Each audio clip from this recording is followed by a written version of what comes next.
Good evening, everybody, or good afternoon if you're out west. For those of you who are new to us, I'm Lisa Herrick. I founded 31st Street in 2017 in my living room with 30 people. We now have about 1,900 people that are in our group and get our newsletter and participate in some fashion. So it's been quite the 7 years, as we all know, and it's been quite the what is it now? 4 or 5 days since the world has changed for us. I'm not going to say much. We have a packed program. We have Melissa Walker here, who's going to talk about the meaning, the value of legislatures. And then we have one of our legislative candidates from North Carolina, Lorenza Wilkins, and another wonderful candidate on our Pennsylvania slate, Anna Thomas. They're both going to speak with us briefly. We're going to have a chance for a brief Q&A, but we have a tight program because we have 3 speakers. And we also know that Biden is going to be speaking at 8 p.m. And so while we often, hang around after our program, we will be hanging around, but we're going to be ending our program very promptly a few minutes before 8. So that if you'd like to hear his speech, you can jump off of this and listen to your television. So really all I want to say, I actually, one of our members sent me just a quote that pretty much sums it up, that Hillary Clinton said today. And what she said is, the time for hand-wringing is over. Now it's time to organize, mobilize, and win. And that's pretty much where we are. Organize, mobilize, and win. And that is what 31st Street is all about. And with your help, we're going to push North Carolina and Pennsylvania into the blue. And that's going to be wonderful for a whole host of reasons that you're going to hear about. Oh, thank you. Sorry. Yes, I want to thank our co-hosts. We have a co-host slide listing our co-hosts. A few people are co-hosts that were a little bit late in the coming, and we didn't get you onto our slide. But this is our wonderful list of co-hosts who invited other people to attend. We could not do these fundraisers without co-hosts. So thank you, every one of you, for inviting people and getting the word out and being here yourself. So thank you, thank you, thank you. Great. So awesome as always, Lisa. Yeah, I'm Jim Shelton. I'm the political analyst, former public health epidemiologist, and that allows me to segue a bit because it happens that because of a few of my former colleagues, there are a whole bunch of my other former colleagues from my former life in international health and family planning here tonight. And so I really want to thank them for coming and for joining us. And those folks also know that I like to show slides. So I'm going to go back to my slides here. Okay, so most of you know us pretty well, a lot of you, and I'm not going to dwell on this, and we don't have much time, but just to give you some level of assurance that we do spend a lot of time and are very systematic about looking for things that we recommend that are good investments for you, including looking for things that are a little bit, what we sometimes say zig when other people are zagging, and to a large extent, in a way, that does relate to state legislatures. So as you'll hear from Melissa, state legislatures are incredibly important in and of themselves. She will really convince you of that, I'm well assured. The other reason that we do it, though, is because we really believe that by having good, strong legislature races, it really helps the up ballot. And I'll talk about that a little bit more as well. We're dealing today with Pennsylvania and North Carolina, but we also have these other battleground states that have very important legislature objectives. And we'll be doing that in the coming months. So stay tuned. All right, so here are our candidates from North Carolina, and here are our candidates from Pennsylvania. They are all challengers, except one who's actually a new candidate for currently a seat held by a Democrat. But they're all very competitive seats. That's exactly where we shoot for, competitive seats.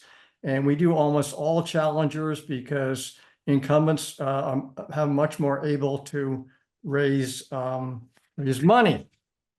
And with respect to the issue of up ballot and how we think they really help a lot, these folks are entrenched in their communities. You know, these districts are sort of small to medium in size.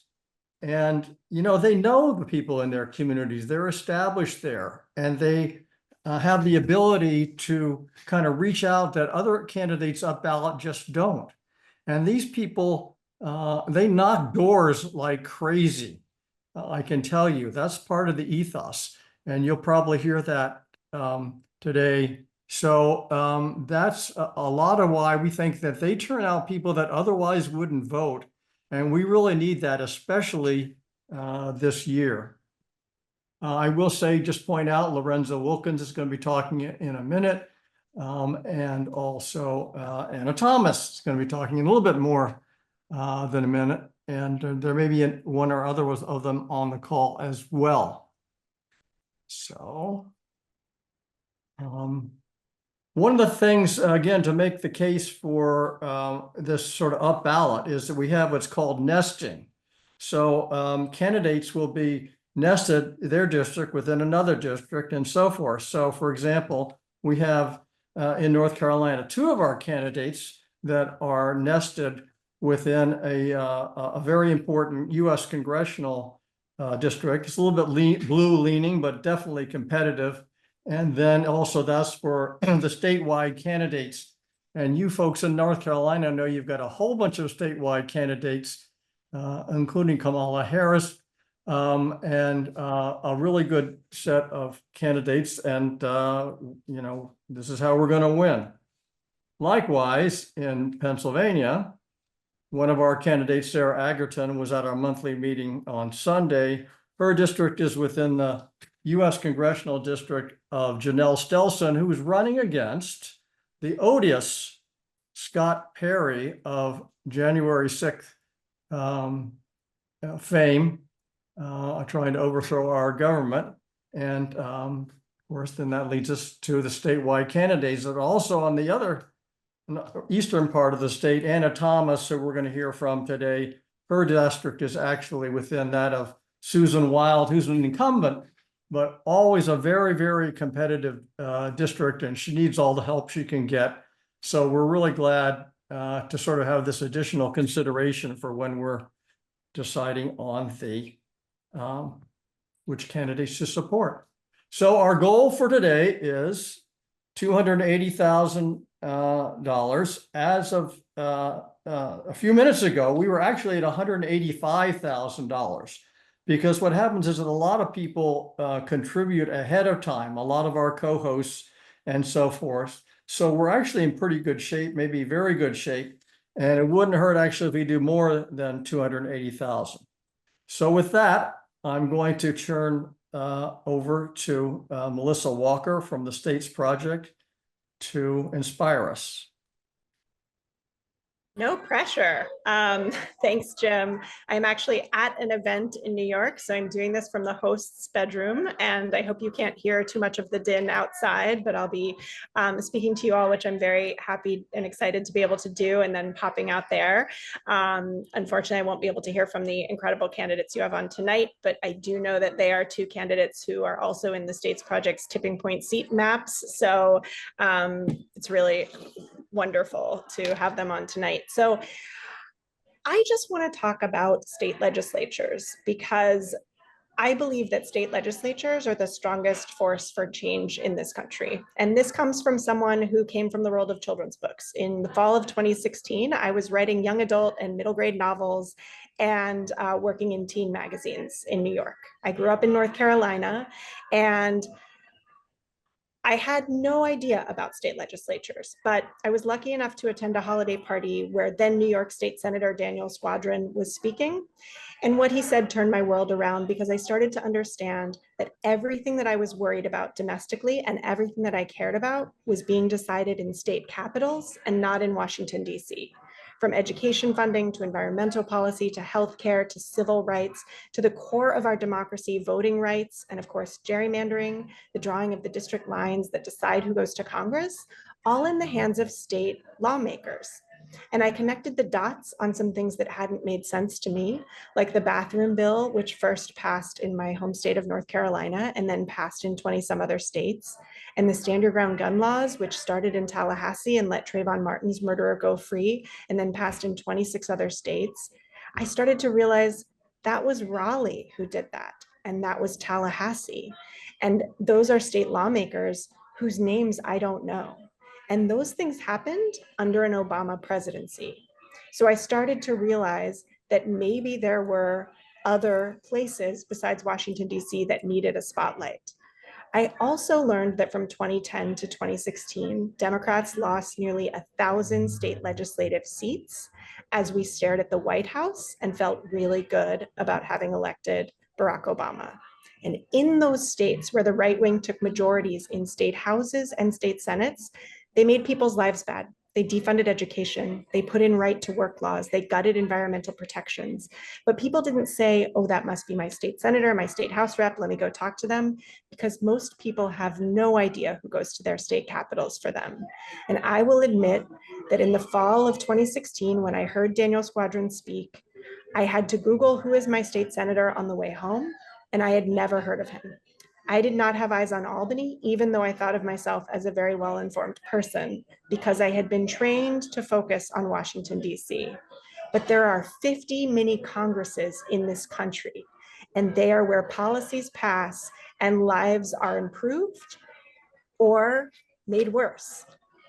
Because state legislatures are meant to be laboratories for democracy. They are meant to be healthcare, going from Hawaii to Massachusetts to becoming the Affordable Care Act, or marriage equality going from state to federal. But with too many right-wing majorities, they become laboratories for abortion bans and voting rights restrictions and not expanding Medicaid, even when the federal government offers it. State governments have so much power in this country. Here's the sentence that really galvanized me, though, and relevant to tonight for sure. It is often cheaper to change the balance of power in an entire state chamber than it is to win a single competitive congressional seat. Congressional races cost millions and millions of dollars, and state legislative races do not. They are still small, they are still local, and they are won with a set of brass tacks tactics like knocking on doors and having a field team and a digital plan and some ads and getting out and talking to voters face to face. So it galvanized me, it focused me, and the other thing that I think is incredibly important to mention is that these races are won or lost on the margins, and the amounts of dollars that 31st Street is raising is absolutely difference making. In 2022, with the States Project, we worked on flipping the Michigan House and Senate. We flipped both of those chambers by fewer than 400 votes each. And that has enabled Michigan, with its new trifecta under Governor Whitmer, to codify the right to abortion in the state constitution, pass free breakfast and lunch for school children, end those right to work laws so unions can be strong again, and pass the strongest climate bill in the country, in Michigan, with 1-seat majorities in each state legislative chamber that were won by fewer than 400 votes. Minnesota, the state Senate, was flipped by 191 votes in one district. That's another 1-seat majority that created a trifecta and allowed policies to move through Minnesota, the same ones as in Michigan and more. The press called it the Minnesota miracle.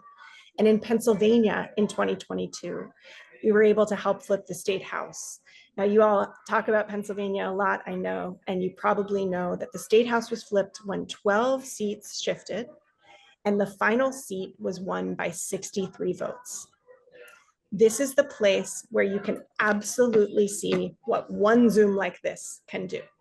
This is the place where you can focus your time and your attention and your resources and see your individual impact, especially if you're organizing a room like this. State legislatures are the absolute place where the right wing has been building power for decades, and it is foundational power in this country. I'm going to end with a quick four-parter and then hand things over because I don't want to take up too much of your time, but I think it's important to know these four things. If you care about kitchen table issues, like the ones I mentioned at the very beginning, you must care about state legislatures, because this is where the rubber meets the road on policy. Last year, Congress passed about 35 bills. That new trifecta in Michigan that I mentioned passed 321. This is where policies are moving in this country. If you care about Congress, you should care about state legislatures, because in 70% of the country, state legislatures draw the district lines that decide the playing field for who goes to Congress. If you care about the Supreme Court, you should care about state legislatures, because we are watching them not make laws themselves, but throw things back to states. It was a Mississippi law that took down Roe. And if that one hadn't done it, there were 16 other states that had queued up abortion bans with the specific purpose of rising up to the Supreme Court to challenge Roe. Those laws are coming from state legislatures. And if you care about the presidency, and I feel a new energy and a new hope and buoyant, if you care about the presidency, you should care about state legislatures, because no matter what happens in November, we do know that it's going to be close. And the path in 2020 that the Trump team tried to steal the presidency ran directly through state legislatures. It wasn't senators and Congress people that Trump called to the Oval Office in December of 2020. It was state legislators from Pennsylvania, from Michigan, from Arizona. And he was asking them to change their electoral college votes to go to him. State legislatures are a hidden power center in this country. They have control over the kitchen table issues that we all care about, and they have a lever over federal power that the right wing has been exercising for a very long time. When we win majorities, we block those places. The two states that you're talking about tonight, North Carolina, we just need one seat in the state house to flip and protect the rest, and we break a supermajority. If Josh Stein, the Democrat who's running for governor in North Carolina, wins and we don't break the supermajority in the legislature, he will have no veto power, none at all. So when we watch top of the ticket get the attention and the resources, we have to understand that there's a strategic power play happening in state legislatures. And in Pennsylvania, again, that slim House majority that we won by 63 votes in 2022 is on the line. And there's a path to potentially tie the state Senate and start to build a trifecta in Pennsylvania as well. So really excited that you all are focusing on this. Please know that it is not the B team, it is the A team. It also happens to be the place that builds the bench for federal power. It's the place where your resources can go the farthest. And it is not where the glamour is, but it is where the power is. So we appreciate you all focusing on it very much. And I am excited for you to hear from the candidates tonight. Thank you, Melissa. Thank you so much for being here, and whatever event you're at, I'm sure it's for a good cause, so knock them dead. Bye. Okay, we are now going to hear from Lorenzo Wilkins. He is on our slate in North Carolina, and he is here sneaking into our event from another event he needs to attend to. So he's going to speak with us, and then we're going to have maybe time for a couple of questions for him, and then let him go, and then we'll move on to our next speaker. Lorenzo, welcome. Fantastic. So thank you all so very much for the privilege to participate. We are so excited about the energy in our campaign. I've heard a couple of key buzzwords that really have stoked not only my creativity, but also my attention as it pertains to our campaign. And the very first word I heard was mobilize. When we think about at the campaign and committee to elect Lorenzo Wilkins, our strategy to win is going to include mobilizing, messaging, as well as money. Now, everyone on this call has a way to contribute in one of those capacities to help us get to the finish line. But I also want to talk about our state locally. We heard the word and term kitchen table issues. And this week, I've had the privilege to spend basically 3 days with the New York Times through shadowing and interviewing me as part of my campaign. And last night, we had the chance to really sit down with 4 local school principals and discuss how the school voucher system here in our state is impacting learning for our community. You know, North Carolina ranks 47th out of 50 states when it comes to spending for students and schools. And when we drill down locally to Nash County, which is my district, we saw in 2022 and 2023, $1.1 million that was taken away from public school fundings as a result of the voucher program. Fast forward to 2023, 2024, that number is now 2.1 million. So what are we seeing? The opportunity for more teachers, for more school counselors, for more bus drivers. The resources we know that our public schools need is being threatened by this voucher system. So we want to really address that. We also really want to focus on mental health. You know, those counselors are so critically important to student success. We know the number one variable in student success is teachers. So how do we compensate teachers in a way that helps them to not only stay in the classrooms, but also help to grow throughout their careers?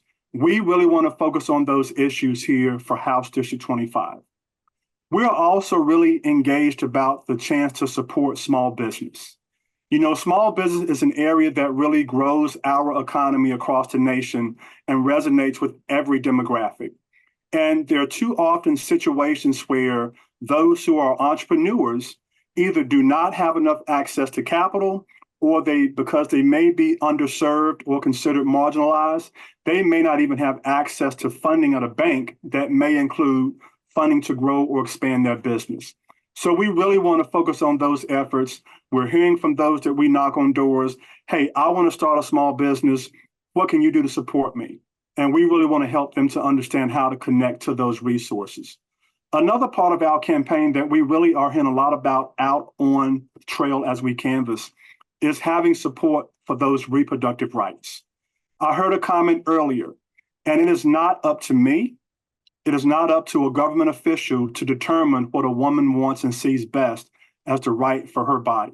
So with your support, we're able to continue building momentum to ensure that we turn Nash County back unapologetically blue. It is your support that helps us to actually increase the number of canvassers, but also helps us to do what we did in the second quarter, and that is to outperform our opposition on fundraising. So we thank you all so much for your support. We're asking you to continue to put your time, your efforts, and your energy into helping us to improve our campaign messaging of empowerment, engagement, and equity. Thank you all so much for what you're doing. Thank you so much, Lorenzo. That was fantastic. I know if I were in your district, I would vote for you if I heard that. So thank you. I know your time is limited, but we do have a little bit of time for some Q&A.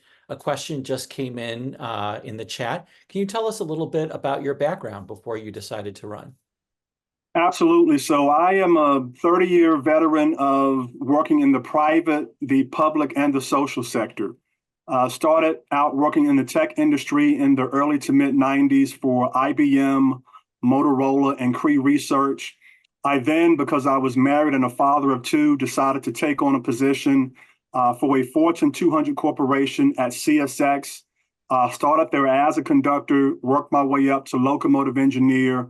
Shortly thereafter became a union official, and then entered management with responsibility over 23 states for talent assessment and workforce analytics.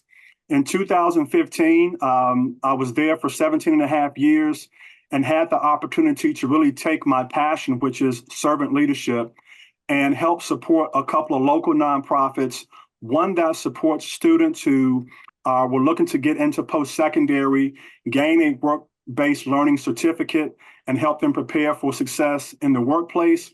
The other organization working directly with Triangle Literacy Council to help support improving reading literacy directly in the schools. And I've also supported initiatives that really combat food insecurity, which is part of my day job here as being a member of the Interfaith Food Shuttle. So I have worked across all sectors. I hold a doctorate in business administration with a focus on project-based research. I am committed to the work. I've done the work. I also currently sit as board chair for an organization called the Reintegration Support Network. Their board meeting is going on right now. I had to skip that to join you all. And with that organization, we support students who have had issues with mental health and help them get reacclimated to going back into society to join the workforce. So if you think about mental health, education, understanding the private sector, I have 3 decades that shows experience doing that work firsthand in the community. Wow. Oh my goodness. I wish all our candidates had this kind of experience. This just sounds incredible. Another question that came in the chat was, what are voters saying when you knock on doors in your district? And I'm particularly interested to know, there's so much apathy out there these days. How do you motivate voters who might be less enthusiastic to go to the polls to get them to come out, hopefully support you, and then work their way all the way up the ticket to support Kamala Harris? Yeah, there is some apathy. What I'm hearing from some of those that I encounter while knocking doors is we want to find a way to be able to improve education, and we want our children to be able to play safely in the streets without threats to gun safety. I spoke about a month ago to a young mother of 3 who had recently moved from New Jersey to Rocky Mount. And she said to me, I'm doing my part by working 2 jobs. I really believe in education, but I'm just not able to really make ends meet. Not only do I need to find ways to improve resources that I can get to take better care of my family, but I also need that social support from a women's group that can help me to stay motivated to take that next step to start my business. And I said to her, there's a pathway for you to achieve your goals. It's about surrounding you with the people that care about what you're doing, understanding the resources that are really available to you locally, on a state level and federally, but also understanding really what's important for you to maintain where you are. That conversation was critically important. She left the conversation with enthusiasm, and I had her vote on November 5th. As it pertains to really a lot of people who are having some hesitation or apathy about voting, I typically go back and talk about how my ancestors entered this country and how theirs may have as well. And what I mean specifically is that the cost of blood, sweat, and tears is why we have the right to vote today. And if you don't take the privilege to go and exercise your vote, that is your power that you're relinquishing that is not helping your situation in any way. So if you want to be part of the solution and not part of the problem, you have the responsibility as an individual to get out and exercise your right to vote. Wow. Oh my gosh. I see a number of people tearing up. That is just a fabulous answer. Can you talk a little bit about your opposition and maybe what the Republicans are doing in North Carolina these days? Yeah, you mentioned the supermajority. That's really a big focus for us. We want to give Josh Stein the power and leverage he needs to really keep our state from going backwards. The opposition, really, they're really rolling back a lot of civil liberties that we've enjoyed for hundreds of years. We really want to make sure that we prevent that from happening, but also continue to embrace all parts of the community. When I think about House District 25, there's every member there that's going to be represented that wants to have their voice present at the Capitol. And my job as their voice at the table is to hear their needs and to be able to articulate those needs at the state level and advocate for what's best for them and their families. Well, Lorenzo, we could keep you here all day, but I know that you are about to run to yet another meeting. So thank you so much for sharing this time with us. And let's all give Lorenzo a big round of applause. Thank you all so very much. It's been an honor. Thank you. Good luck to you. We're right with you. Absolutely. Absolutely. Thank you so much. Good night. Good night, everyone. Okay, we are now turning to Anna Thomas, a candidate on our Pennsylvania slate. And we will have a few minutes for Anna to speak with us, and we will make some time before the end of the meeting to give her some questions as well. Anna? Thanks so much for that introduction, Lisa. And what a tremendous honor to share this panel with Lorenza and with all of you here in the audience. It is so good to be here with you all tonight. I am not in the midst of a very fancy fundraiser. I actually was just out knocking on doors, and then ran home to be able to join you guys tonight. So I'm honored to be able to grow that work and get even more doors through the capacity that you all are enabling, which is astonishing to be able to look at. For me, I am truly humbled by the growth and the opportunity that you all have created for folks like me and like Lorenza and for all my fellow co-candidates in Pennsylvania and for our brother and sister candidates down in North Carolina. So we couldn't get this work done without you. As Lisa just said in her introduction, my name is Anna Thomas. I am running for state legislature in Pennsylvania in my hometown, which is in the Lehigh Valley I was born and raised in Bethlehem, Pennsylvania. And I am someone who, I ran for this same seat in 2022, and I came within 700 votes of beating a then 6-year Republican incumbent who I am now rematching this year in 2024.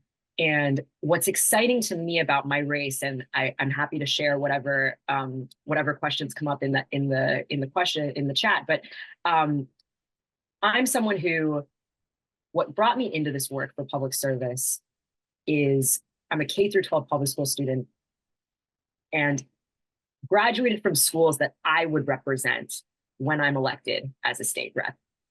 And when I was a sophomore in high school, the Republican-controlled state government, so our Republican governor, cut over $1 billion, billion with a B, from public education in Pennsylvania.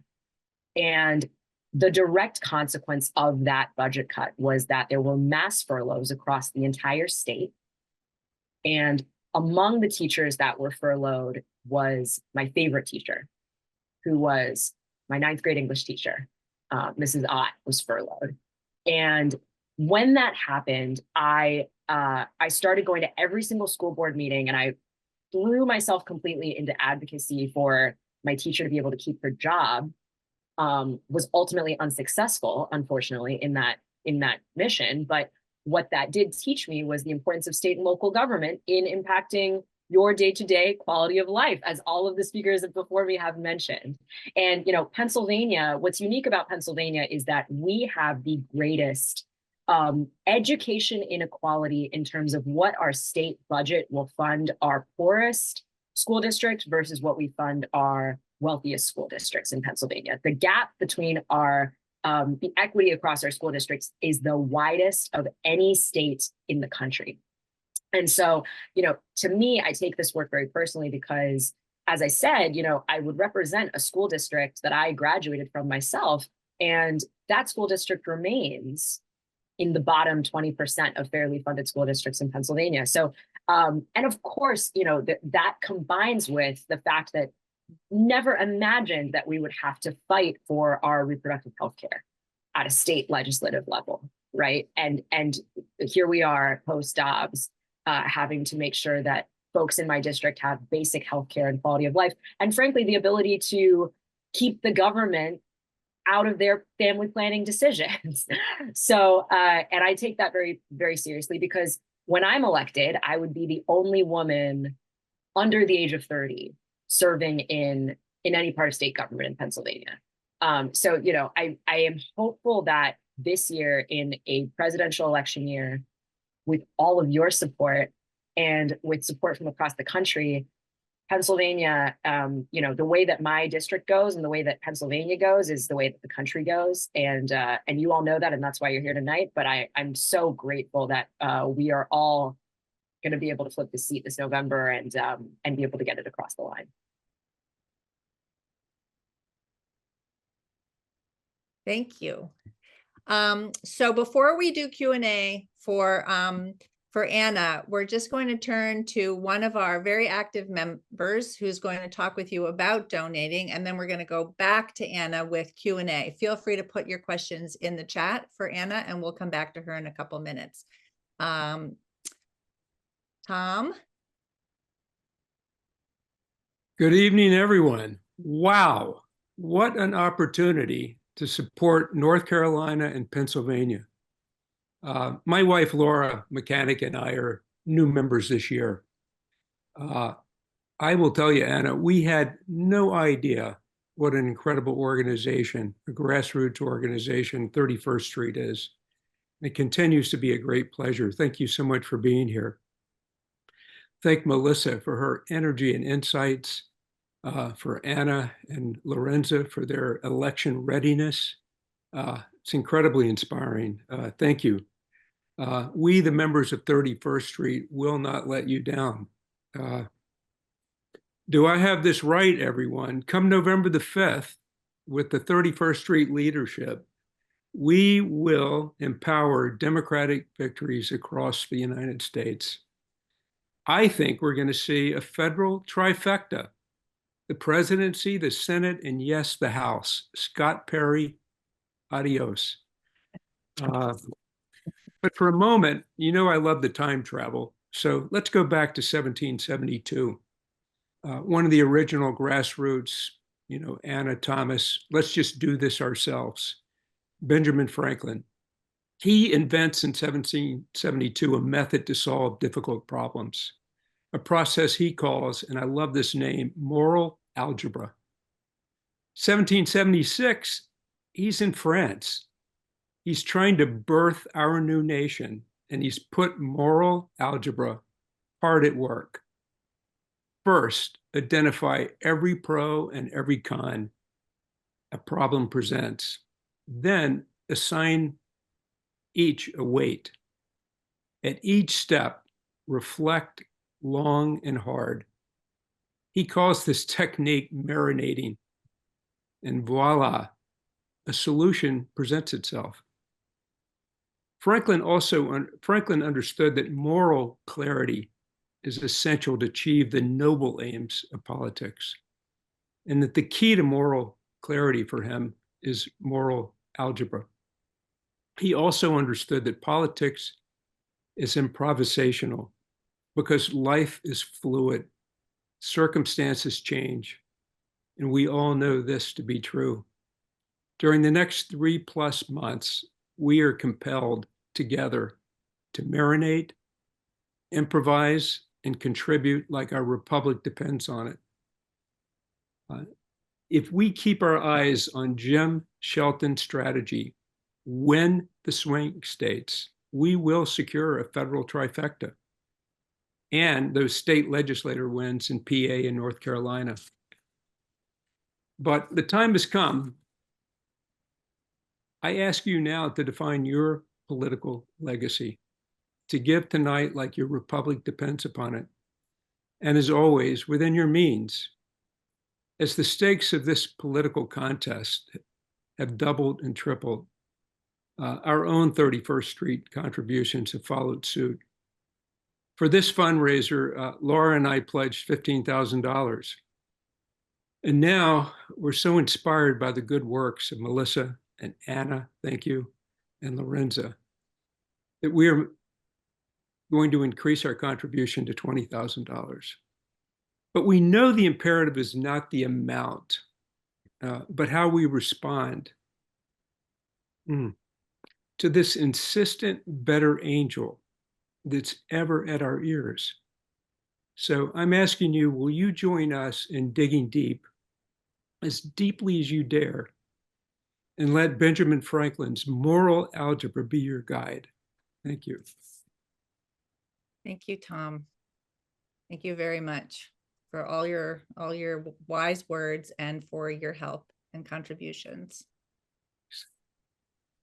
Anna, we're going to go back to you. I'm going to turn this back over to Aaron, who's going to curate questions for you. Wonderful. Thanks, Lisa. And thank you to everybody. And every time that I come to one of these fundraisers, I'm always inspired, but I have to say tonight, I'm feeling especially inspired by our wonderful speakers, including Tom's wonderful speech, the generosity, the repeat donations from people. I mean, it's just with this kind of energy, I know we're going to have a great November. Anna, we have a few questions for you that came up in the chat. And the first one is, what are you doing this year that's going to help you to go over the finish line with your rematch? Yeah, I love this question. I mean, any chance I get to kind of talk about where we were in 22, because to give you all a sense, right? We started 22. I was finishing grad school. It was like we filed our first finance report for June of 22 with, and this is true, $2,000 in our PAC account. And everybody on this chat probably knows that in Pennsylvania, there are unlimited, there are no contribution limits in Pennsylvania. So $2,000 is kind of the same thing as being like, well, I've got this piggy bank that I can like shake around and hear some coins clatter together. So the reason that I say that is because in comparison, our finance report this year for June was well over $250,000, right? So it's like this comparison of the basic tools that we were able to use to build the infrastructure for our race, like night and day, right? It's like when I was running in 22, there was no staff available. The way I got to the doors that I got to, and I ended up knocking 8,000 doors in 22, but the way that I got to those 8,000 doors was, I would like, every day I would like call up a different volunteer and I would say, hey, can you drive me around to the doors in this part of the district? Or even worse, I would get my skateboard and I would individually go door to door. So to get the scale of the voter contact that you have to do in this competitive of a House district, frankly, it requires the ability to do paid communications, sending out mail that arrives in voters' mailboxes, being able to afford digital advertising that is using market segmentation to be able to inform who and how you are communicating with voters. And it takes staff. You can't run you can't run a race as competitive as the race that I ran in 22 or the one that I'm running this year with just volunteers. You need paid staff and you need people who are experts who are going to be able to get all the stuff across the line. So it is really amazing to be able to have this capacity. I can't express enough the way that the contributions that you all make to my race and to, any state level legislature race. You are sincerely, it's not even like every dollar that you contribute makes a difference. Every single penny that you contribute makes a difference. And I'll stop there, but I just could not, I can't even express that enough. The return on investment for state level races is unbelievable. And actually, I'll close with one other point that I'll make, because thank you, Jim, for contextualizing and educating people on the geography of my race, because I am in Susan Wild's district, consistent frontline DCCC candidate. Susan Wild won her race in 2022 by 5,800 votes. I ended up knocking on 8,000 doors, right? So Susan Wild won her race by fewer votes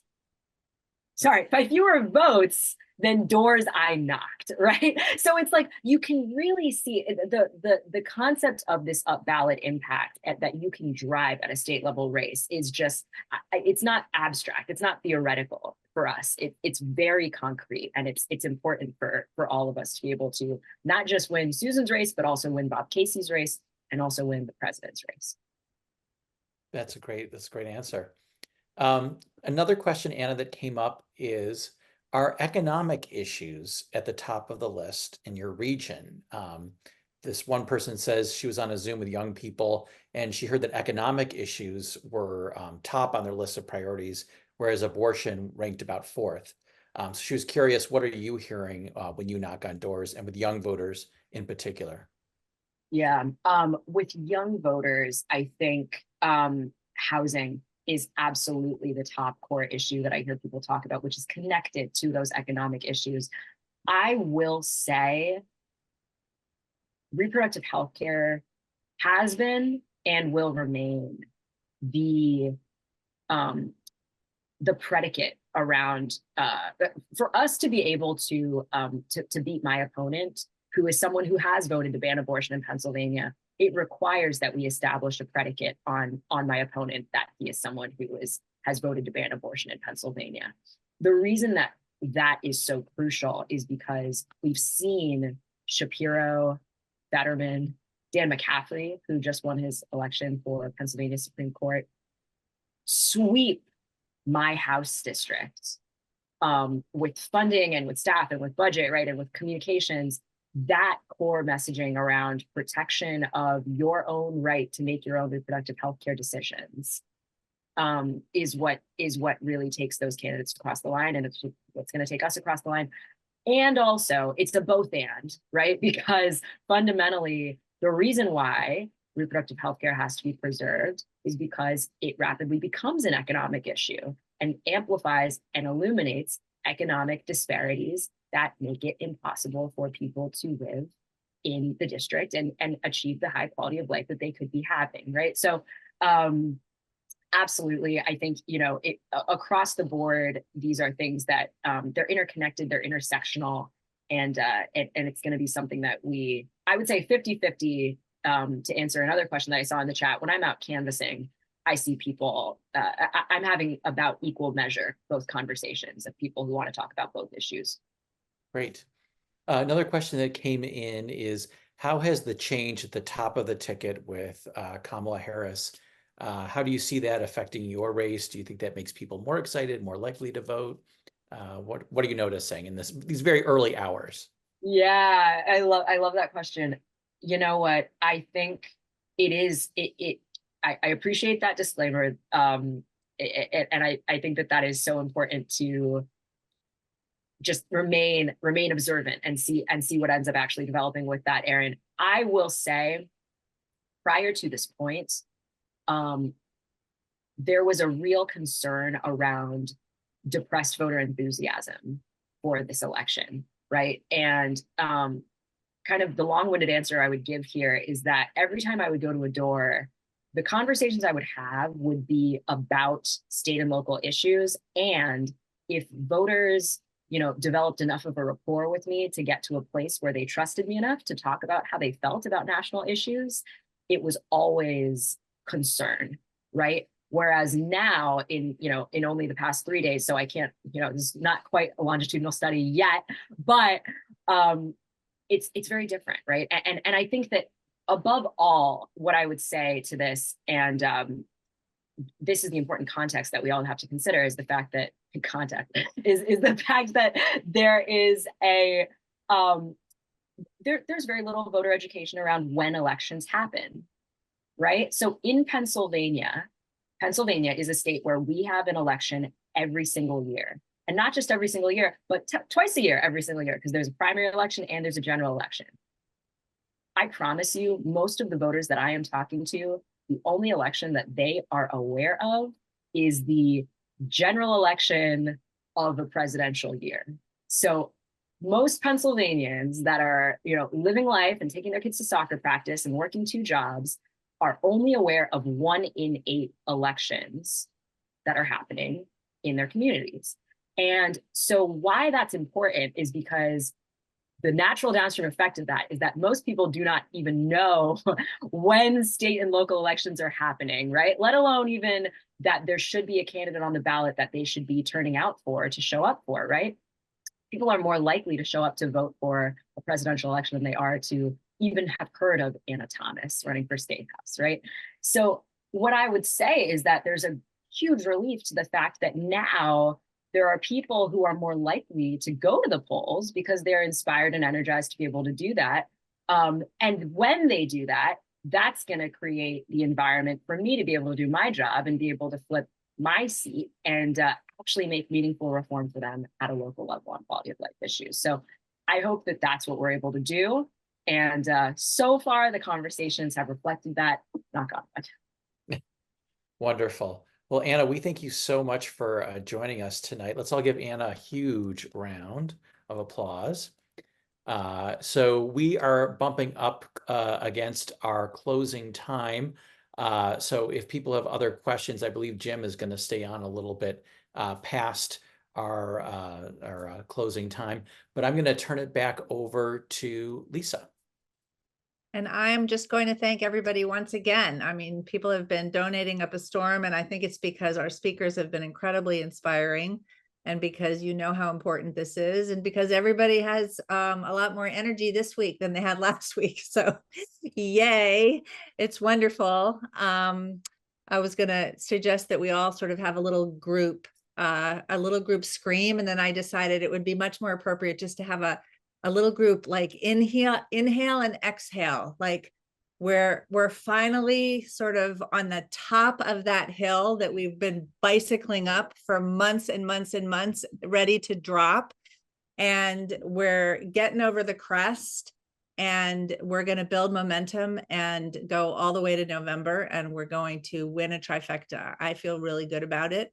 And so I'm holding on to that hope. I think we're in great shape. Thank you to everybody tonight. Thank you, Anna. We've just had incredible speakers tonight. We have a great slate. Jim does an amazing job putting our slate together. And a few of us will stay on to sort of chat or answer other questions that you might have for 31st Street. But thank you so much for being with us tonight. And we will see you in the weeks and months to come.